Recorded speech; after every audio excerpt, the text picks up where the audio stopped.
Mesdames, mesdemoiselles, messieurs, salut. Cameroun, Bamendjoun, Bamendjou. Il y a quoi? Qu'est-ce qui se passe à Bamendjou? C'est la question que je me pose et c'est la question que je pose à monsieur tout le monde. Mesdames, messieurs, il y a quelque temps, j'ai fait une émission, une conférence intitulée Afrique, urgence de la décolonisation spirituelle. Afrique, urgence de la décolonisation spirituelle. Très peu de personnes ont décodé mon message. Très peu. Beaucoup de personnes m'ont posé des questions qui m'ont permis de comprendre qu'ils étaient hors sujet et qui n'ont pas vraiment compris. Le message de cette conférence se résume en les termes suivants. Le malheur de l'Afrique, c'est d'avoir des Africains, si vous voulez. Le malheur des Africains, c'est d'avoir cessé d'être eux-mêmes sans pouvoir être autrui. Je reprends. Le malheur des Africains, c'est d'avoir cessé d'être eux-mêmes sans pouvoir être autrui. Voilà le grand message. L'Africain a perdu sa tradition et n'est pas capable d'être accepté dans les autres traditions. Il est rejeté, il a perdu sa tradition, il ne s'adapte pas à la tradition des autres. Il est aujourd'hui déraciné et tout vent l'emporte. Tout vent l'emporte. L'Afrique aujourd'hui est sous l'emprise des religions occidentales et arabes, particulièrement le christianisme et l'islam, qui ne sont pas des religions africaines. Ce sont des religions importées. En quoi croyaient les Africains avant l'arrivée de ces religions? On a tout effacé. Il n'y a pas assez d'écriture là-dessus pour savoir comment les Africains croyaient en leur Dieu. Et ce qui est assez gênant, c'est que ces Occidentaux et ces Arabes ont tout fait pour mettre dans la tête des Africains que ce qui vient de chez eux est bien et ce qui vient des Africains est mauvais. Ils ont passé suffisamment de temps pour programmer le mental des Africains à croire en cela. Et les Africains croient très bien. Ils croient parfois à des faussetés, des concepts discutés et discutables. L'un des éléments aujourd'hui, c'est quoi? On vous présente un Jésus blanc et un Satan noir. Blanc comme couleur de sainteté, noir comme couleur du mal. Et les Africains, si bêtes qu'ils sont pour la plupart, croient à ces énormités. Je ne veux pas aller dans vous étaler les recherches de Cheikh Anta Diop, parce que j'ai beaucoup travaillé sur Cheikh Anta Diop. J'ai fait beaucoup d'émissions sur ces histoires de religion, avec les inquisitions religieuses et tout ça. Et on retiendra tout simplement que ces religions qui dominent l'Afrique ont été imposées par la force.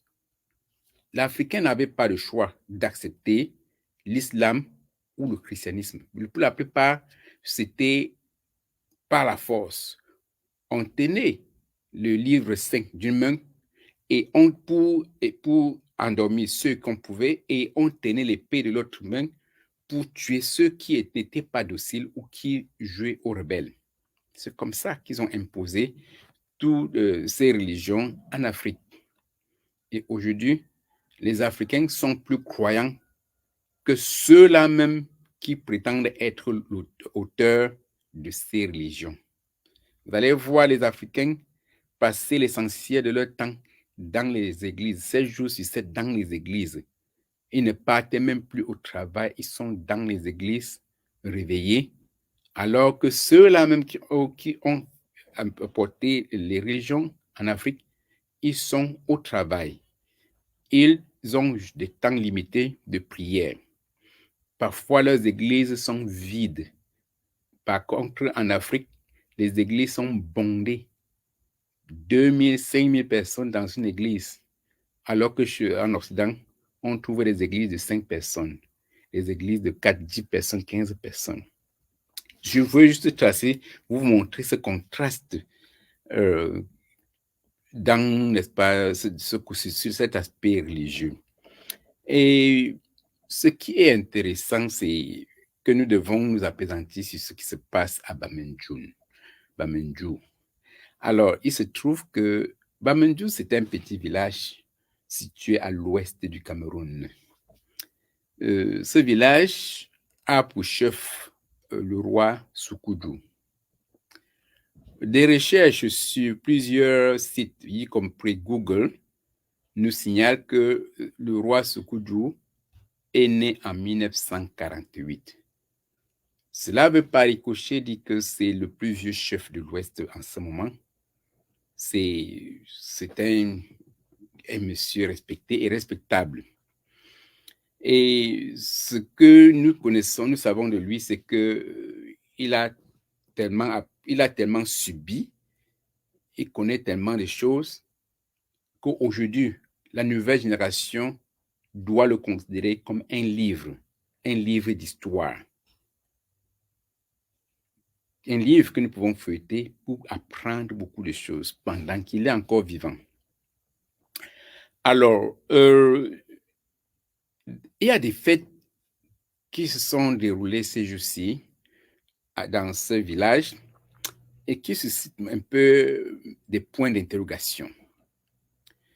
Le premier fait marquant, c'est que ce roi a été aperçu ces jours-ci dans une église catholique où il a enlevé son chapeau de chef pour faire révérence aux chefs religieux, si vous voulez, aux autorités religieuses. Cet événement a fait couler beaucoup d'encre et de salive. Beaucoup de personnes n'étaient pas contentes de ce qu'elles ont vu. Pour d'autres, c'était tout à fait normal. Toujours est-il dit que cela a fait beaucoup de bruit sur la toile. Le deuxième fait marquant, c'est que ces jours encore, comme si cela ne suffisait pas, ce même chef est encore aperçu dans sa chefferie en compagnie d'un groupe de prêtres, parmi lesquels un prêtre blanc.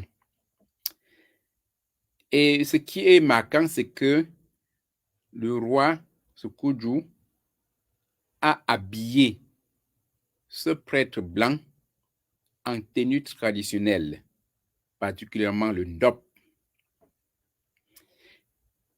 Ce qui devient de plus en plus questionnable, c'est la banalisation du ndop, cette tenue traditionnelle bamileke, qui jadis n'était portée que par des notables, des personnes dignes, des personnes présentant une sorte d'éthique, des ambassadeurs de la religion et de la tradition bamileke. Aujourd'hui, le ndop est banalisé. C'est monsieur tout le monde qui le porte comme il veut et fait de ça ce qu'il veut. Ça fait peur. Ça donne l'impression que la tradition est en perte de vitesse. Il y a quelque chose qui ne va pas. Fallait-il que le chef habille ce prêtre en tenue traditionnelle? Point d'interrogation à chacun de répondre. Cela a encore suscité beaucoup de points d'interrogation. Cela a encore fait couler beaucoup d'encre et de salive. Cela a suscité des mécontentements dans les deux camps, que ce soit dans le camp du village, que ce soit dans le camp religieux. Alors, je j'ai assez souvent, et ça n'engage que moi, et ça, je ne m'attaque pas à une religion quelconque, mais je dénonce certains aspects négatifs de la religion. Une fois de plus, ce n'est pas une forme d'attaque à la religion, mais je touche le mal, je dénonce certaines critiques de la religion catholique. Alors, expliquez-moi comment une religion encourage des individus à aller s'agenouiller sous des statues fabriquées de main d'homme et faire des prières, des incantations, des prières pendant des heures, des statues de Jésus, des statues de Marie, demandant à la Sainte Marie de les guérir, aux statues de Marie, de les guérir, de leur donner l'argent, de chasser le malheur autour d'eux. Statues entièrement fabriquées par des individus. Où est la différence entre ce qu'ils font là et l'idolâtrie? Où est la différence?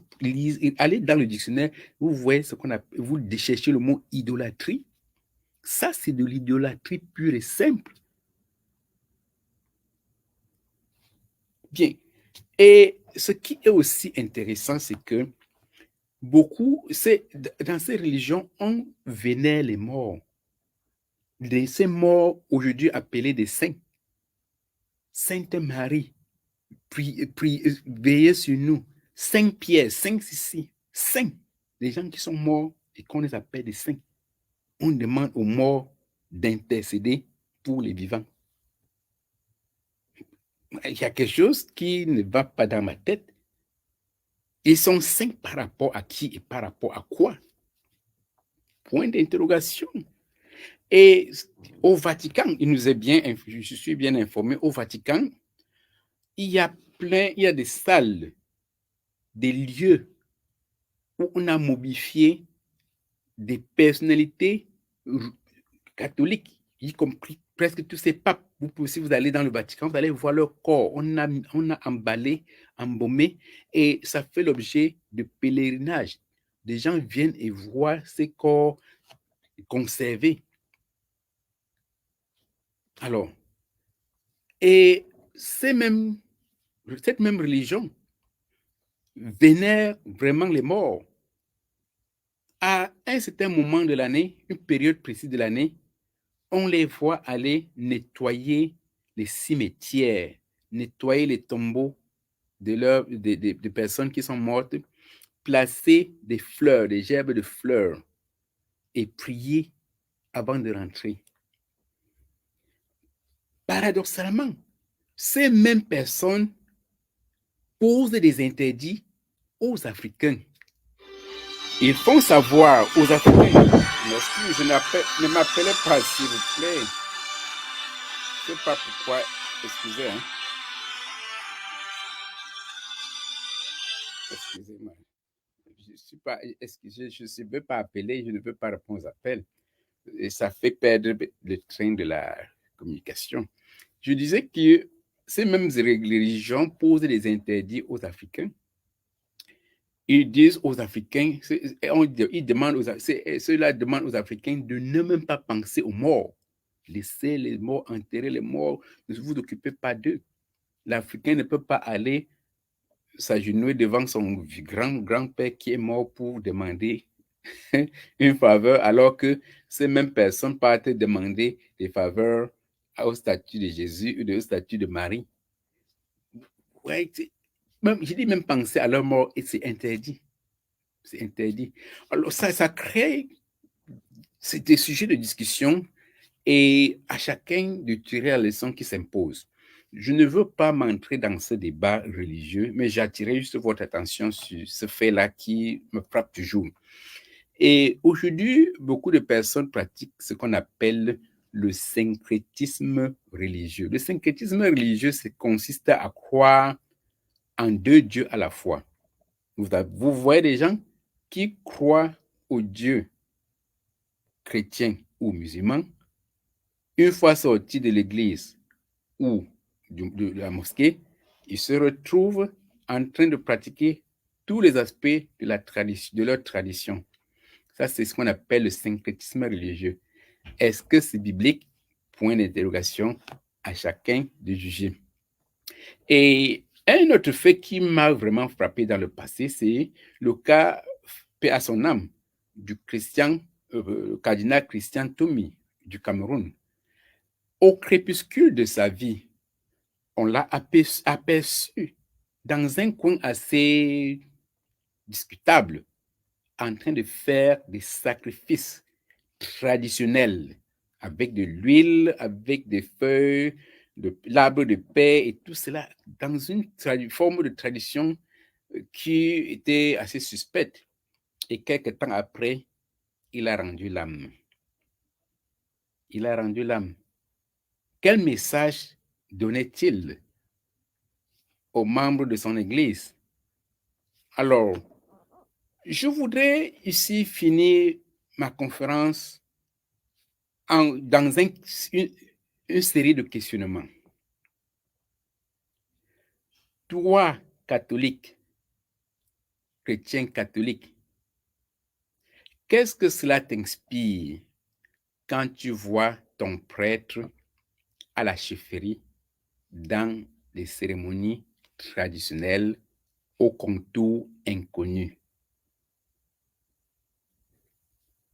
Mets les commentaires, place les commentaires si vous voulez, placez les commentaires si vous voulez.